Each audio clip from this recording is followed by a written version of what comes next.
Imam mazhab menyikapi perbedaan. Imam mazhab bagaimana mereka menyikapi perbedaan? Kana Abu Hanifah, Imam Hanafi, atau ashabuhu, sahabat Imam Hanafi, wa Syafi'i, Imam Syafi'i, yusalluna khalfa aimmatil Madinah.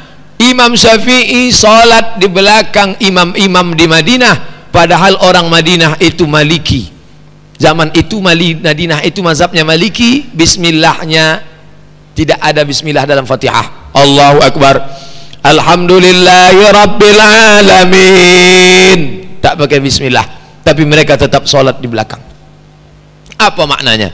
Imam Hanafi dan Imam Syafi'i tidak mempermasalahkan imamnya pakai bismillah atau tak pakai bismillah.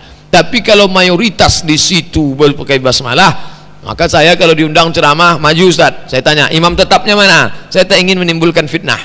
Tapi kalau kita menjadi makmum, kita tak perlu ekstrim. Imamnya pakai bismillah sah, imamnya tak pakai bismillah sah, imamnya bismillah jahar sah, imamnya bismillah sir. Kebetulan imamnya mazhab Syafi'i bismillahirrahmanirrahim, kebetulan Hanafi bismillahnya sir, kebetulan Maliki tak pakai bismillah sama sekali, sah, tak perlu dipermasalahkan. Yang masalah mana? Ketika takbir langsung qul huwallahu ahad, nah itu masalah.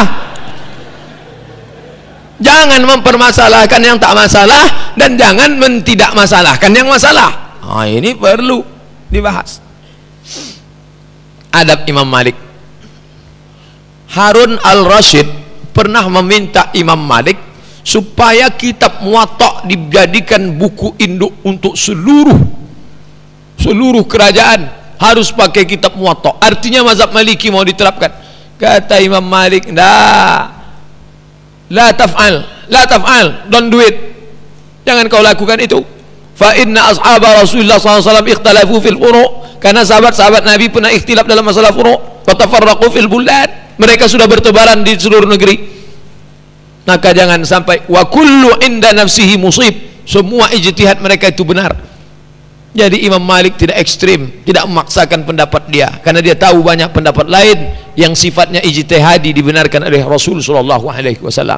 Imam Malik vs Imam Hanafi. Wah, jadi jangan sangka imam-imam itu tak pernah berdebat, bertemu mereka. Imam Malik sama Imam Hanafi, mana yang lebih tua? Tua Hanafi. Hanafi meninggal 150, Malik meninggal 179. Jadi urutannya Hanafi, Maliki, Syafi'i, Hambali. Sekarang berlaga antara Hanafi dengan Maliki. Datang Imam Laits dari Mesir. Saya menjumpai Imam Malik di Madinah. Lalu saya katakan, Imam Laits kata, saya bertemu dengan Imam Malik Madinah. Saya lihat engkau mengusap keringat dari alismu. Malik, tadi waktu engkau berdebat saya lihat engkau mengusap keringat. Saking beratnya perdebatan. Apa kata Imam Malik menjawab? Apa kata Imam Malik menjawab? Saya merasa tak punya apa-apa ketika bersama Abu Hanifah, Hanafi. Sesungguhnya dia benar-benar ahli fikih. Memang hebat Hanafi itu tadi waktu berdebat, sampai saya menitikkan keringat. Imam Laits datang lagi menjumpai Imam Hanafi. Kemudian saya menemui Hanafi. Hanafi, bagus sekali ucapan Malik terhadap dirimu. Apa kata Hanafi? Demi Allah, saya belum pernah melihat orang yang lebih cepat memberikan jawaban daripada Imam Malik. Saling memuji. Malik, bagaimana pendapatmu tentang Hanafi? Belum pernah saya ketemu orang paling hebat hujahnya daripada Hanafi. Hanafi, apa pendapatmu tentang Malik? Saya belum pernah ketemu orang yang paling cepat jawabannya. Begitu, saling membesarkan. Kalau sekarang, apa pendapatmu tentang Abdul Somad? Abdul Somad ahli hadas. Bahwa kita salah, mungkin salah. Manusia tak ada yang sempurna. Wa tawassaw bil haq wa tawassaw bis sabr. Ini akhlak salaf tu ini. Ini dua-dua ini salaf ni. Malik salaf, Hanafi salaf. Salafus salih, mereka yang hidup 3 abad pertama. Apakah ulama Saudi Arabia itu tidak ada ikhtilaf? Apakah semua pendapatnya sama semua? Ulama-ulama Saudi Arabia pun beda pendapat. Masalah turun ketika sujud, turun ke bawah waktu sujud, Allahu Akbar. Menurut pendapat Ibnu Baz, dulu kan lutut, kalau turun ke bawah lutut duluan. Menurut Albani lebih dulu tangan. Berbeda. Yang satu mengatakan lutut duluan, yang satu mengatakan tangan. Jadi kalau ikut ini membid'ahkan ini, kalau ikut ini saling membid'ahkan. Apa solusinya kalau tidak berlapang dada menerima perbedaan? Masalah turun ketika sujud, masalah takbir sujud tilawah, wa hum la yastakbirun, sujud tilawah. Apakah turunnya itu pakai takbir atau diam aja? Menurut Syekh bin Baz, mufti Saudi, pakai takbir. Turun itu takbir, Allahu Akbar. Waktu bangkit ke atas, Allahu Akbar. Kata Syekh Albani tak perlu, tidak bertakbir. Berbeda pendapat. Kalau begitu takbir itu bid'ah. Apakah karena berbeda langsung saling membid'ahkan? Masalah umrah berkali-kali dalam satu keberangkatan, sampai ke Makkah.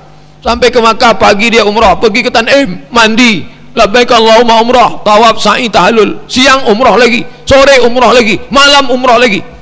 Apa hukum umrah berkali-kali dalam satu keberangkatan? Kata Syekh bin Baz boleh, kata Syekh Albani bid'ah. Berbeda pendapat antara sesama ulama Saudi Arabia. Tarawih 23 rakaat.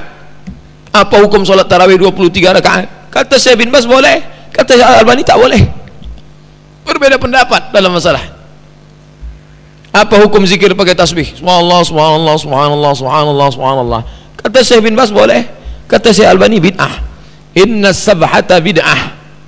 Pakai tasbih bid'ah. Lam takun fi ahdin Nabi, tak pernah dilaksanakan Nabi SAW. 3 poin penting, 3 pelajaran penting. Pertama, bahwa ikhtilaf dalam memahami nas bukan perkara baru, sudah terjadi ketika Rasul masih hidup, kemudian berlanjut hingga zaman sahabat, setelah ditinggalkan Rasul hingga sampai sekarang. Maka yang perlu dilakukan bukan menghilangkan ikhtilaf seperti rendah hatinya Imam Malik yang tidak mau memaksakan mazhab Maliki, tapi memahami ikhtilaf sebagai dinamika dan kekayaan khazanah keilmuan Islam. Selama ikhtilaf itu dalam masalah furu', bukan masalah usul, sebagaimana yang dicontohkan para salafus saleh di atas. 2, berbeda dalam masalah furu' tidak menyebabkan umat saling membid'ahkan, karena Imam Ahmad bin Hanbal tidak membid'ahkan Imam Syafi'i dan para pengikutnya hanya karena mereka berdoa kunut pada salat subuh. Kecenderungan bid'ahkan orang lain ketika berbeda pendapat ini berbahaya. Contoh, orang yang berpegang pada pendapat Syekh Albani ketika akan turun sujud dia mendahulukan tangan. Ketika dia tidak dapat menerima pendapat yang mengatakan mendahulukan lutut, berarti dia membid'ahkan Syekh Ibnu Utsaimin dan Syekh bin Baz. Saling membid'ahkan. Kamu duluan lutut, salah. Saling menyalahkan, berperang. Nauzubillah. Terakhir, seperti yang diwasiatkan Imam Syahid Hasan Al-Banna, na'mal fima tafaqna wa na'tadzir fima ikhtalafna. Mari beramal pada perkara yang kita sepakati, mari berlapang dada menyikapi perkara yang kita ikhtilaf di dalamnya. Wallahu a'lam bishawab. Terima kasih atas segala perhatian. Wassalamualaikum warahmatullahi wabarakatuh.